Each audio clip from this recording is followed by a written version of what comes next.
5, 4, 3, 2, 1 और फिर हुआ एक बड़ा धमाका।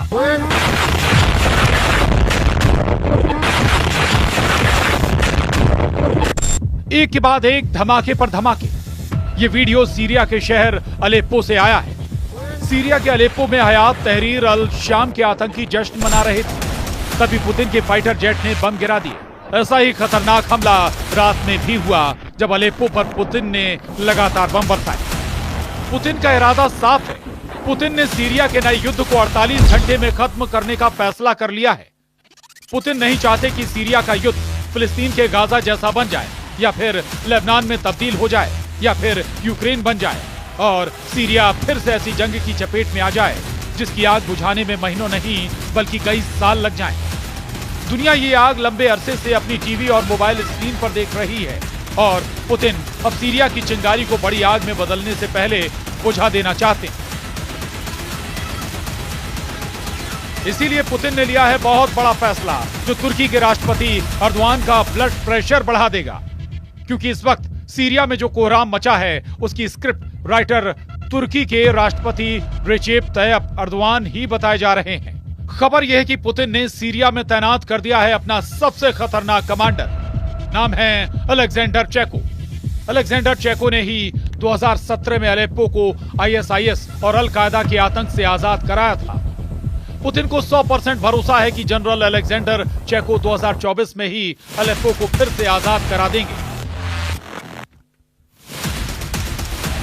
जनरल चेको सीरिया की जमीन पर कदम रखते इससे पहले ही इन धमाकों ने तुर्की के राष्ट्रपति अर्दोआन की नींद उड़ा दी। ये धमाके बता रहे हैं कि पुतिन का जनरल बहुत खतरनाक है और वो दुश्मनों को मार डालने में यकीन रखता है। वो दूसरा मौका नहीं देता। जनरल अलेक्जेंडर चेको के बारे में कहा जाता है कि वो मारते 34 हैं और गिनते सिर्फ 1 हैं। इस आंकड़े के पीछे है तुर्की का बहुत बड़ा खौफ। तुर्की को लग रहा है कि जनरल चेको उसका सीरिया गेम खराब कर देंगे। तुर्की को पता चल गया है कि अर्दोआन ने अलेप्पो से शुरुआत करके जो बिसात बिछाई है उस पर पुतिन का जनरल फिर से पानी फेर देगा। जनरल चेको की तैनाती पर टर्की टुडे की ये खबर देखिए। तुर्की का मानना है कि इस रशियन कमांडर ने तुर्की के 34 सैनिकों को मौत के घाट उतारा था। 7 जनवरी 2020 को जब सीरिया के राष्ट्रपति बशर अल असद रूस गए थे, तब जनरल चेको ने पुतिन के सामने उनको सीरिया के मोर्चे की पूरी रिपोर्ट दी थी। ये तस्वीर बताती है कि जनरल चेको सीरिया को बहुत अच्छी तरह समझते हैं। इस बार अलेप्पो को वापस जीतने के लिए रूस क्या करेगा, सीरिया की फोर्स क्या करेगी, इस पर होमवर्क शुरू हो गया है। क्योंकि अलेप्पो की आग अगर नहीं बुझाई गई तो पूरा पश्चिम एशिया इसमें जलेगा। लेकिन इस बार सीरिया की फौज के सामने ये चुनौती है कि पहले उसकी मदद करने रूस और ईरान इस वक्त खुद युद्ध के हालात में उलझे हुए हैं। सीरिया की फौज दमिश्क से अलेप्पो के बीच में हर मोर्चे पर एक्टिव हो चुकी है, लेकिन इस बार रूस और ईरान पहले की तरह उसकी मदद कर पाएंगे, इस पर बड़ा सवाल है। एक तरफ यूक्रेन का युद्ध चल रहा है तो दूसरी तरफ ईरान और इजराइल के बीच किसी भी वक्त युद्ध शुरू होने का खतरा बना हुआ है। कुछ मोर्चों पर सीरिया की फौज को कामयाबी भी मिलनी शुरू हो गई है। सीरिया में एचटीएस के आतंकी राजधानी दमिश्क ना पहुंच पाए, इसके लिए रास्ते में ही उन पर घात लगाकर हमले किए जा रहे हैं। इस गाड़ी पर एचटीएस के कई आतंकी सवार थे। जब गोलियों की बौछार हुई तो गाड़ी पलट गई और अब हालात आपके सामने। अब जहां सीरिया का बारूदी बैटल ग्राउंड धुआं है, अलेप्पो लाशों से पटा है, इदलिब में बम धमाके का शोर है, लेकिन खलीफा का खूंखार कमांडर अल जुलानी जिंदा है या नहीं इसकी पुष्टि नहीं हो पाई है। अल कायदा एचटीएस चीफ के 3 नाम हैं। रूस की एयर स्ट्राइक में मारा गया कमांडर इसमें से कौन है इसकी तस्दीक नहीं हो पाई है। अर्दोआन के बगदादी के नाम से कुख्यात हो चुका कमांडर जुलानी वाकई में मारा गया है या फिर उसके नाम की पहेली में पुतिन उलझ गए हैं। ऐसा इसलिए कहा जा रहा है क्योंकि जुलानी की मौत की अटकलों के बीच अल कायदा ने सीरिया युद्ध को सबसे भयानक जंग बना दिया है। तुर्की समर्थित मिलिशिया लड़ाकों ने सीरिया में 2 लाख लोगों को तोपखाने के आगे खड़ा कर रखा है। मिसाइलों के टारगेट पर लिए गए सीरिया के नागरिक किसी भी वक्त मौत के घाट उतार दिए जा सकते हैं। कमांडर जुलानी इन सबके डेथ वारंट पर दस्तखत कर चुका है, बस उसे रिलीज करने की सही टाइमिंग का इंतजार हो रहा है। सीरिया के वॉर जोन से आ रहे भयानक अपडेट बता रहे हैं कि ये युद्ध अब पुतिन को भारी पड़ने वाला है। बशर अल असद का बचना मुश्किल है। अर्दवान का बगदादी बर्बर हमले का नया इतिहास रच रहा है। सीरिया का ताल रिफात तुर्की बॉर्डर से सिर्फ 20 किलोमीटर दूर है, जहां भीषण खून खराबा शुरू हो गया है। स्वयंभू खलीफा अर्दवान के कमांडर जुलानी के निशाने पर कुर्दों के साथ सभी अल्पसंख्यक हैं।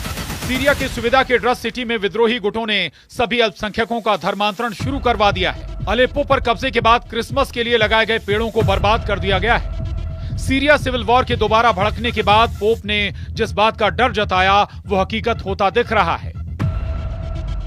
È mia speranza che lo spiraglio di pace che si è aperto possa portare al cessate il fuoco su tutti gli altri fronti, soprattutto a Gaza. Ho molto a cuore la liberazione degli israeliani che ancora sono tenuti in ostaggio e l'accesso degli aiuti umanitari alla popolazione palestinese stremata. Commander Julani Abu Bakr al Baghdadi की तरह नरसंहार पर उतारू है। Jolani के हमले का तरीका और मकसद भी बगदादी वाला ही है।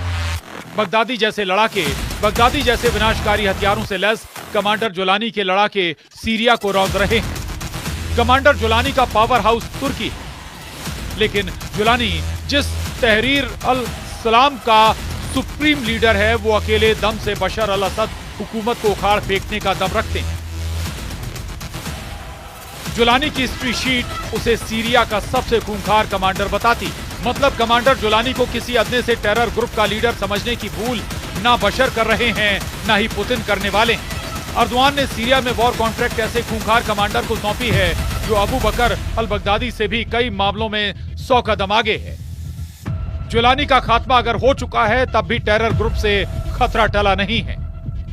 अगर जुलानी जिंदा है तब तो बिना रूसी, ईरान और हिजबुल्लाह की मदद के सीरिया की सेना लड़ाकों के आगे टिक भी नहीं पाएगी। रूस सिर्फ हवाई हमले कर जुलानी फोर्स को खत्म नहीं कर पाएगा। इसकी वजह इन फाइटर ग्रुप का सीरिया के चप्पे चप्पे की जानकारी रखना है। HTS फाइटर के भूमिगत अड्डे अभेद्य हैं, जहां बम और बारूद बेअसर साबित होते हैं। हालांकि ईरान ने क्लियर कर दिया है कि वो सीरिया युद्ध में बशर के साथ है। ईरान के राजनयिक अब्बास अरागची जल्द दमिश्क के दौरे पर जाने वाले हैं। अरागची ने दौरे से पहले दावा किया है कि ईरान तुर्की की कोई भी चाल सीरिया में कामयाब नहीं होने देंगे। अलेप्पो से HTS का कब्जा हटाने के ऑपरेशन में भी ईरान साथ देने के सिग्नल दे चुका है। रूस और ईरान खुलकर बशर के लिए युद्ध में आ चुके हैं। ईरान समर्थित मिलिशिया ने रविवार रात से बशर के लिए युद्ध लड़ना शुरू कर दिया है। इराक के मिलिशिया गुट भी अल बुकमल क्रॉसिंग से सीरिया पहुंच रहे हैं। मतलब मोर्चेबंदी जोर शोर पर है, लेकिन 2 लाख लोगों को बंधक बना चुका HTS फिलहाल भारी पड़ रहा है। तुर्की के हथियार भी जुलानी ब्रिगेड की जीत की वजह बन रहे हैं। ऐसे में युद्ध का अगला पड़ाव विध्वंसक होना तय है। Bureau report, news 18।